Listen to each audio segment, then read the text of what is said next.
আসসালামু আলাইকুম। Welcome back to my channel. কী অবস্থা সবার? সবাই কেমন আছেন? আশা করছি সবাই খুব ভালো আছেন। আমিও আলহামদুলিল্লাহ ভালো আছি। চলে আসলাম আরেকটি নতুন ভিডিও নিয়েই। তো আজকের ভিডিওটা হচ্ছে আমি 2 রকমের আচার বানিয়েছি। তো সেটাই আজকে আপনাদের সাথে শেয়ার করব। তো প্রথমে যে আচারটা আপনাদের সাথে শেয়ার করছি বানানোটা, সেটা হচ্ছে তেল ছাড়া আচার বানিয়েছি আমি। জীবনের প্রথম আর কি তেল ছাড়া আচার বানালাম। নাহলে আমি যতবারই আচার বানিয়েছিলাম ততবারই আমি তেল সহই আচার বানিয়েছিলাম। তো এবার আর কি তেল ছাড়া আচার বানালাম। আর খুব কম পরিমাণেই বানিয়েছি, যেহেতু হঠাৎ একটা ভিডিওতে দেখলাম আচারের রেসিপিটা। আসলে আমি তো তেমনভাবে আচার বানাতেও জানি না। তো রেসিপিটা দেখে ভালো লাগলো, মানে খুব ইচ্ছে হলো যে এখনই খাই। তো আমি খুব চটজলদি কিন্তু বানিয়ে সেদিনই আচারগুলো খেয়ে ফেলেছি। মানে দেখলেই বুঝতে পারবেন যে খুব অল্প পরিমাণে আচার বানানো হয়েছে। তো প্রথমে আমি কিন্তু পাঁচফোড়ন, আস্ত পাঁচফোড়ন, তারপর হচ্ছে মৌরি, এগুলো সুন্দর করে টেলে নিয়েছি। তারপর শুকনো মরিচও টেলে নিয়েছি, নিয়ে সবগুলো ফাঁকি করে নিয়েছি, মানে গুঁড়ো করে নিয়েছি, আধা ভাঙ্গা করে নিয়েছি। আর এখানে যে আমগুলো দেখতে পাচ্ছেন, তো আমগুলো সুন্দর করে ধুয়ে তারপর ছিলে নিয়ে মানে খোসাগুলো ছাড়িয়ে এরকম চিকন চিকন করে কেটে নিয়েছি। তো একদমই কাঁচা আম পাওয়া যায়নি, হালকা একটু পেকে গিয়েছে, তো সেরকমই আম পেয়েছি আমি। আর এই তো এখন আমি যেই হাঁড়িটাতে আর কি রান্না করব সেটার মধ্যে আমি আম দিয়ে, তারপর কিছু হলুদের গুঁড়া, তারপর লবণ, এগুলো দিয়ে দিয়েছি। আর দিয়ে দিলাম গুড়। গুড় দিয়ে আজকে আচারটা বানানো হবে, তো সেটাও দিয়ে দিলাম। আর সামান্য পরিমাণ লাল মরিচ গুঁড়াও দিয়েছি।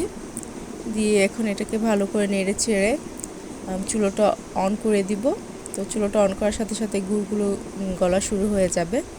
তারপর বাকি যে মশলাগুলো আছে, যেমন পাঁচফোড়নের গুঁড়া, আর হচ্ছে মৌরি গুঁড়া, শুকনো মরিচের একটু গুঁড়ো, সেগুলো দিয়ে দিব।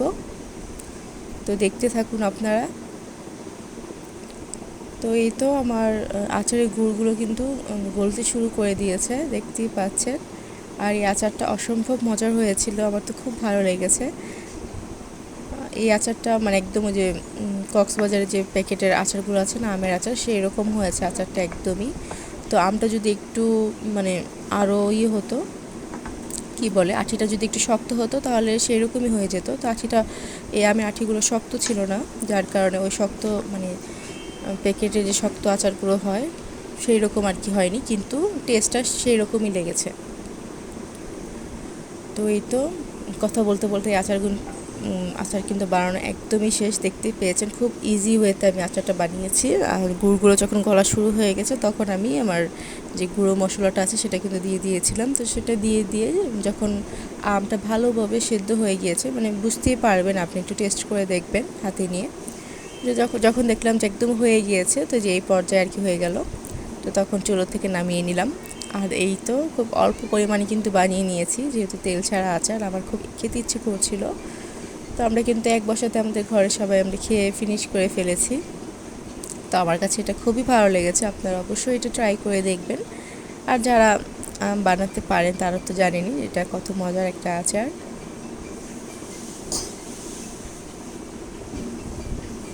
তো এখন আমি আরেকটা আচার বানাতে যাচ্ছি। তো এটা হচ্ছে তেল সহ আচার। এই তো প্রথমে তেল দিয়ে দিলাম। তেলের আচারে তো প্রধান উপকরণ হচ্ছে তেল, তো তেলটাই দিয়ে দিলাম। তো তেলটা দিয়ে এখন আমি কিছু পাঁচফোড়ন দিব, আস্ত পাঁচফোড়ন দিব, আর 2টা শুকনো মরিচ দিয়ে দিব। দিয়ে হালকা একটু টেলে নিয়ে তারপর আমি যা যা মশলা দেওয়ার সেগুলো দিয়ে দিব।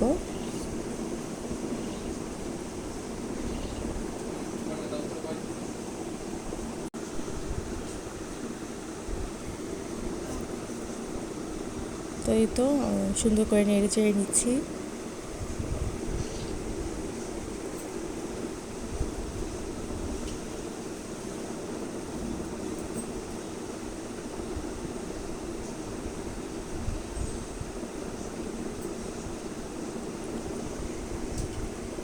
আর এই যে এটা হচ্ছে আমি রসুন কুচি করে একটু থেতলিয়ে নিয়েছি। তো রসুন বাটা চাইলেও দিতে পারেন। তো আমরা যেহেতু বাসায় রসুন আর মানে আদা রসুন একসাথে ব্লেন্ড করি, তো আমি যেহেতু এখানে আদা দিতে চাচ্ছিলাম না, শুধু রসুনটাই দিতে চাচ্ছিলাম, তো সেজন্য আমি আদা রসুন বাটাটা তো দিতে পারলাম না। তো সেই সুবিধার্থে মানে সেই জন্য আমি রসুনটা একটু কুচি করে থেতলিয়ে নিয়েছি, তো সেটাই দিয়ে দিলাম। এই তো আর এখন আমি কিছু সরিষা বাটার করে রেখেছিলাম, তো সেটাও দিয়ে দিব। তো এই তেলের আচারে কিন্তু সরিষা বাটা দিলে কিন্তু আচারের টেস্ট আরও বেশি মানে ভালো হয়। আর সরিষা তেলের আচার তো মানে মজা হবেই, মানে তেল দিতে হলে তো সরিষার তেলই দিতে হয়। অনেকে আমি দেখেছি যে সয়াবিন তেলও ইউজ করে, কিন্তু বেশি পরিমাণে আর কি সরিষা তেলটাই দেওয়া হয়। তো আমি কিন্তু এখানে সম্পূর্ণ সরিষা তেলই দিয়েছি আর সরিষা বাটাটাও ইউজ করেছি, তো আপনারা দেখতে পাচ্ছেন। তো আমার আব্বু আচার খেতে খুব পছন্দ করতো, তো খুব খারাপ লাগে, খুব আফসোস লাগে, মানে আমার আব্বুর যে খাবারগুলো পছন্দ সেগুলো আমি আব্বু মারা যাওয়ার পরে শিখেছি, যেমন পিঠা, চাপটি, তারপর আচার, এগুলো আমার আব্বুর খুবই পছন্দ। তো যাই হোক, এখন কিন্তু আমি কিছু গুঁড়ো মশলা দিয়ে দিলাম, ধনিয়ার গুঁড়া, তারপর হচ্ছে হলুদের গুঁড়া, মরিচের গুঁড়া, এগুলো দিয়ে দিয়েছি। আর এই তো এখন আমি যে এভাবে আমটা কেটে নিয়েছিলাম খোসা সহ আর কি, তো ভালো করে ধুয়ে নিয়ে তারপর আমি আমটা কেটে নিয়েছি। আর আমের গায়ে কিন্তু একদমই পানি ছিল না। আমের গায়ে যদি পানি থাকে তাহলে কিন্তু সে আচারটা ভালো হয় না, মানে ভালো হবে কিন্তু বেশি দিন আর কি সেটা থাকবে না, নষ্ট হয়ে যাবে। তো সেটা সবসময় আর কি লক্ষ্য করে বানানো হয়। তো এই তো আমি এখন আমটা ঢেলে দিয়ে ভালো করে নেড়ে চেড়ে মশলার সাথে মিশিয়ে নিচ্ছি। তো এটা একটু সময় দিতে হবে আমটা নরম হয়ে আসা পর্যন্ত।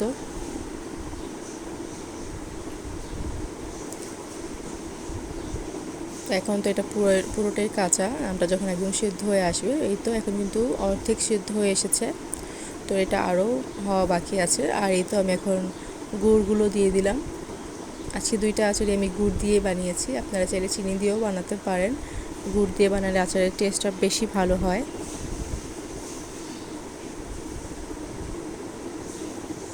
আর সবাই আচার বানিয়ে প্রায় 1 বছর 1.5 বছরের মতো সংরক্ষণ করে খায়। তো আমাদের বাসায় কোনো দিনও আচার মানে 1 বছরই যায়নি, মানে খুব বেশি হলে 6 মাসের মতো যায়, নাহলে আমাদের বাসায় আচার অনেক বেশি খাওয়া হয়, যার কারণে বেশি দিন আর কি যায় না, খুব তাড়াতাড়ি শেষ হয়ে যায় আচার।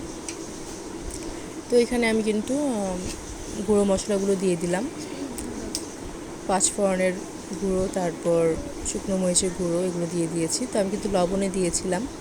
তো এই তো আচার তো সবাই জানেন কীভাবে বানাতে হয়। তো আমটা যখন সিদ্ধ হয়ে গিয়েছে, মানে তেলের উপর চলে এসেছে, তখন আমি চুলো থেকে নামিয়ে নিয়েছিলাম। আর এই তো এটা হচ্ছে তার পরের দিন, তো আমি তার পরের দিন আরেকবার আচারটা জাল দিয়ে নিয়েছিলাম। তো আচারটা 2-1 দিন জাল দিলে আচারটা আরও বেশি ভালো হয়। তো এই তো আজকে ভিডিওটা এই পর্যন্তই। সবাই ভালো থাকবেন। আল্লাহ হাফিজ।